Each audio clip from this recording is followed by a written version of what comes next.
Si es cierto, si son ciertos los audios, si se logra acreditar que la voz del interlocutor del señor Junior Izquierdo Yarlequé pertenece al ministro del Interior, tendría dos clases de implicancias o de consecuencias. En principio, implicancias de carácter procesal y en segundo lugar, implicancias de carácter penal, de delitos propios constituidos justamente a partir de estos audios. Y yo creo que para cualquiera, insisto en esto, las evidencias mostradas el día de ayer con respecto a esta especie de conspiración de la presidenta de la República que le pone como condición a Juan José Santibáñez para ser ministro del Interior que liquide a la DIVIAC y que le saque encima a los policías que están investigándola, a ella, a su entorno, a su hermano, es simplemente vergonzoso. La presidenta está protegida, es cierto, no se puede proteger de las investigaciones, felizmente eso fue una muy buena decisión, es decir, que si bien equívocamente, porque eso es un artículo que deberían cambiar los señores congresistas, ¿no? Que andan cambiando, han cambiado como 60 artículos, creo, de la Constitución, pero eso es uno que deberían cambiar.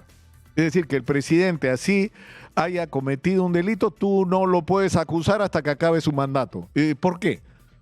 ¿Por qué?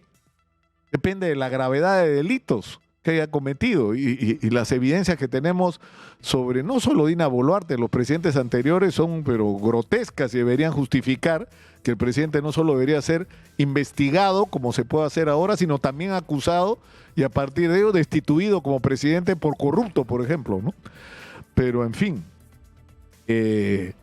yo creo que para todos, para cualquiera que haya visto y escuchado lo que hemos podido conocer completamente el día de ayer, es simplemente bochornoso y vergonzoso.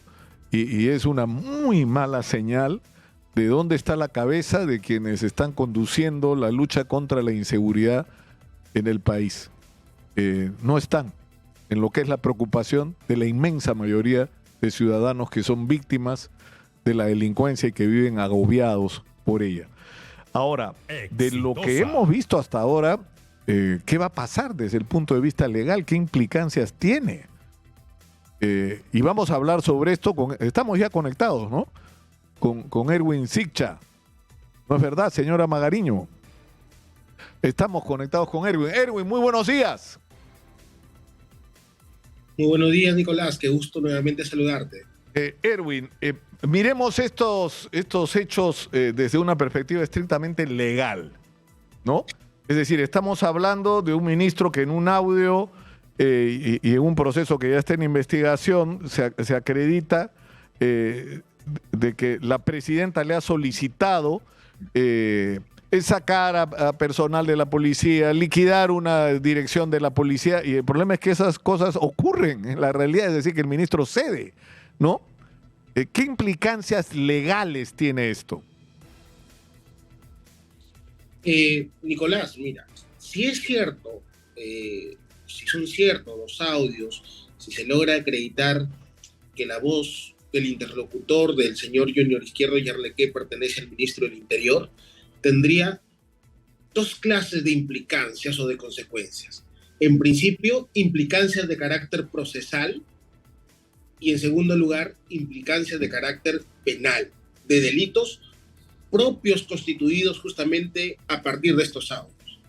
En cuanto al primer punto, a las implicancias procesales, cabe tener en cuenta tres aspectos.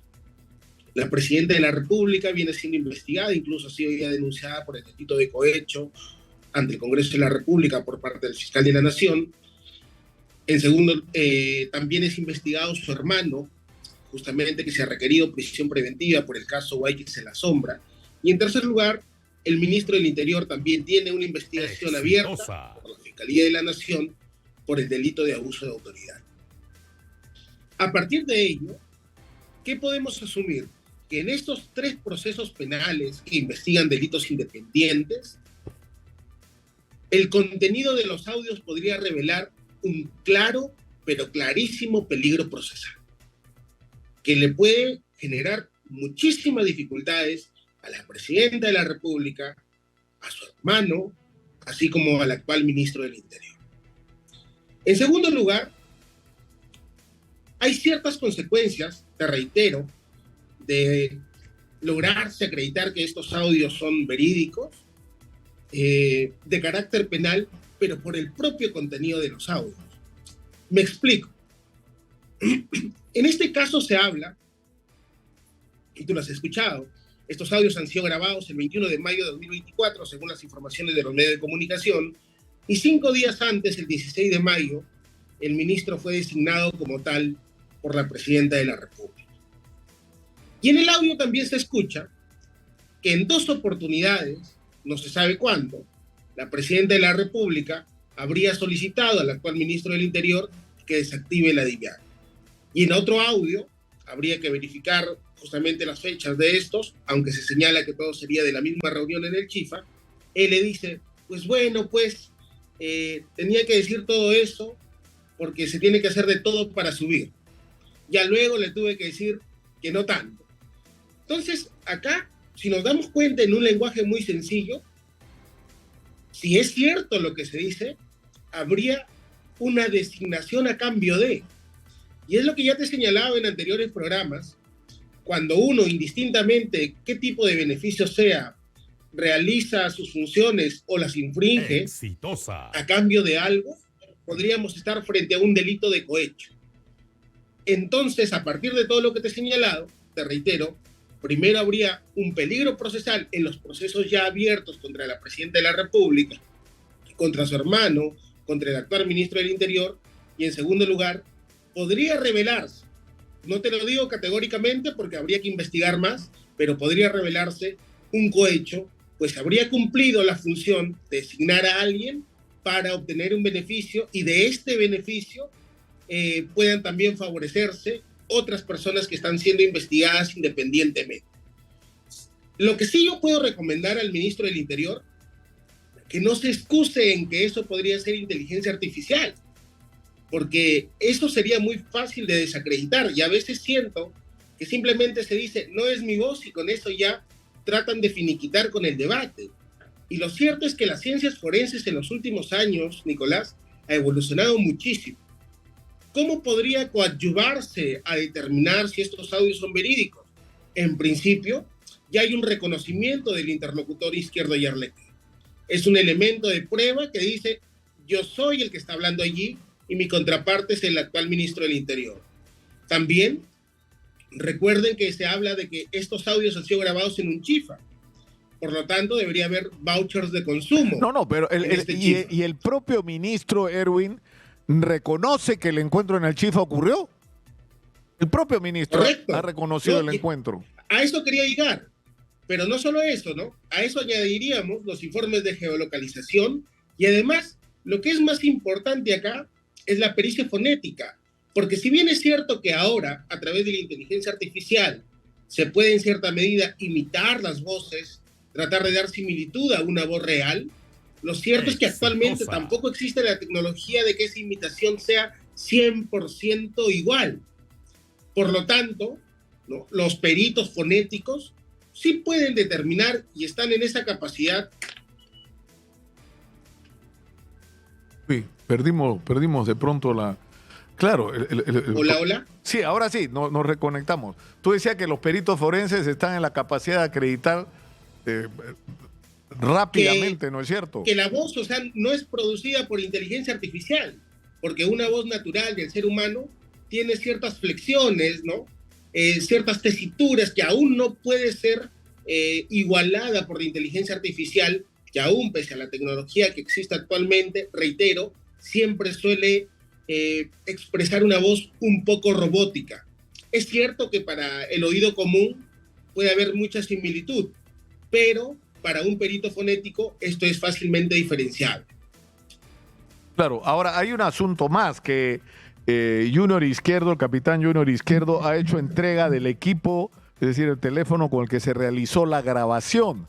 Y eso también es parte, o sea, puede ser parte, está siendo parte, entiendo, de una pericia técnica que establece que efectivamente ese equipo fue con el que se grabó y lo que ahí figura es lo que se registró en ese momento. Todo eso también entiendo, con las pericias forenses ahora se pueden determinar sin ninguna duda, ¿no? Es decir, pero el ministro se está complicando la vida, ¿no es cierto? Porque lo que hace normalmente es negar la veracidad del audio y de ahí van a negar la legitimidad de la prueba, ¿no? Yo creo lo mismo que tú. Acá se está...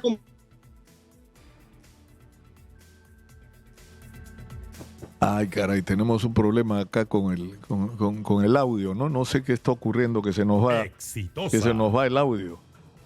Pero estamos hablando, Erwin Sicha, que es un penalista calificado, nos está hablando primero de peligro procesal, ¿no?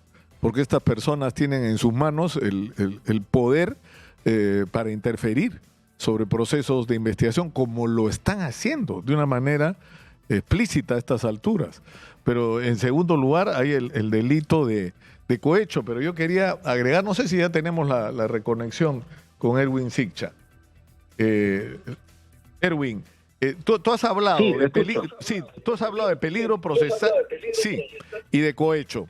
Pero hay un elemento muy grave que se ha agregado a esto. Hay un testigo en el proceso del caso Guayquis, el señor Siucho, que ha denunciado, Iván Siucho, un intento de secuestro. Y acá lo que se ha tratado de desvirtuar esta denuncia diciendo que llegaron 7 personas, que en realidad era una transacción por un vehículo, pero a la hora que se procede a identificar a estas personas, resulta que parte de ellos eran policías en actividad. Entonces, ¿qué hacían estos policías en actividad ahí? ¿Qué vínculo tenían con los altos mandos policiales o con el Ministerio del Interior? Ahí la cosa se pone bien fea, Erwin. Porque eso ya es un intento, si se acredita la denuncia de Suicho, de presión o de intimidación sobre un testigo. No, a mí me parece eso súper complicado, Nicolás.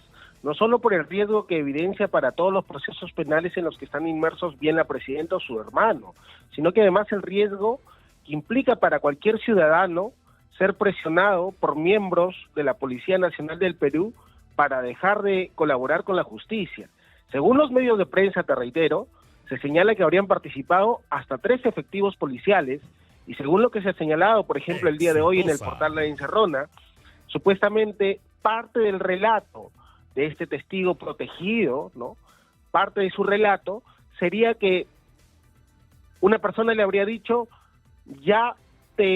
no quiero mencionar la palabra, como que ya pues soplón, ¿no? Ya nos dimos cuenta, tienes que dejar de colaborar o si no te vamos a sembrar, en este caso con barras de oro, para denunciarte por minería ilegal. Entonces, Nicolás, que 3 efectivos policiales salgan de esa manera a presionar a un testigo protegido, aun cuando todavía debería corroborarse las reales circunstancias, lo cierto es que sí, por ejemplo, además, supuestamente se ha incautado, o se han robado, o se han hurtado el teléfono celular de la pareja del testigo. Y ese teléfono celular justamente es el teléfono con el que supuestamente se grabó el audio de la conversación que se tenía con uno de los procesados en el caso de los Guayquis en la sombra. Si nos damos cuenta desde esa perspectiva, aunado a los audios del ministro del Interior presuntamente adjudicados a él el día de ayer, entonces estaríamos ante un clarísimo peligro procesal. Reitero, no es recomendable para el ministro ni para ninguna de las personas que estén en las mismas circunstancias que solo en cierta medida se traten de proteger sobre la base de adjudicar que la voz sería generada por inteligencia artificial.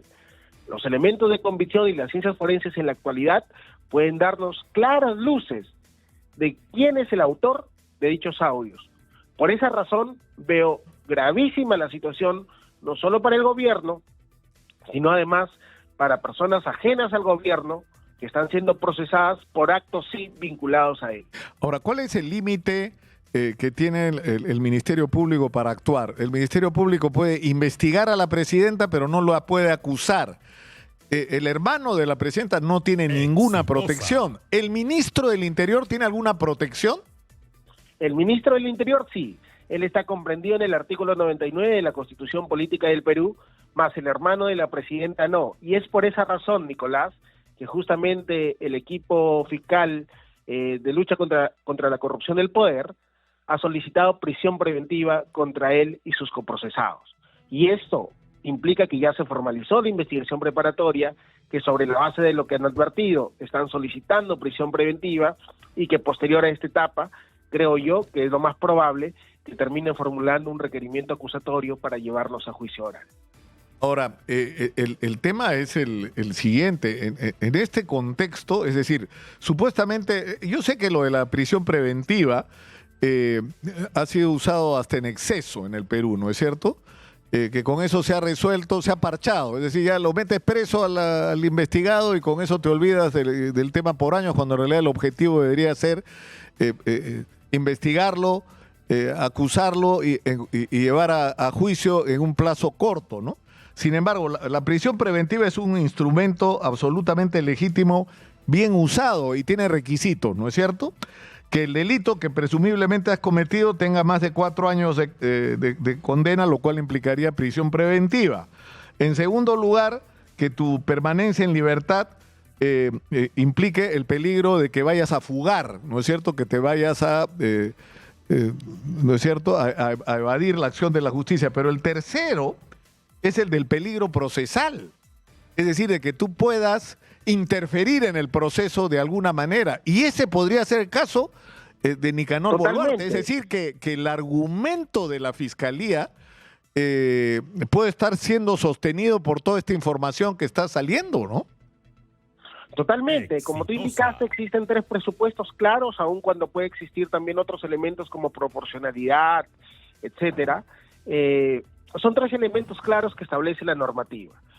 En principio, los graves y fundados elementos de convicción, ¿no? En segundo lugar, la prognosis de pena, ¿no? Y en tercer lugar, el peligro procesal. Y el peligro procesal tiene 2 clases de peligros: el peligro de fuga y el peligro de obstaculización. ¿Se requiere de la concurrencia de ambos peligros para determinar una prisión preventiva? No.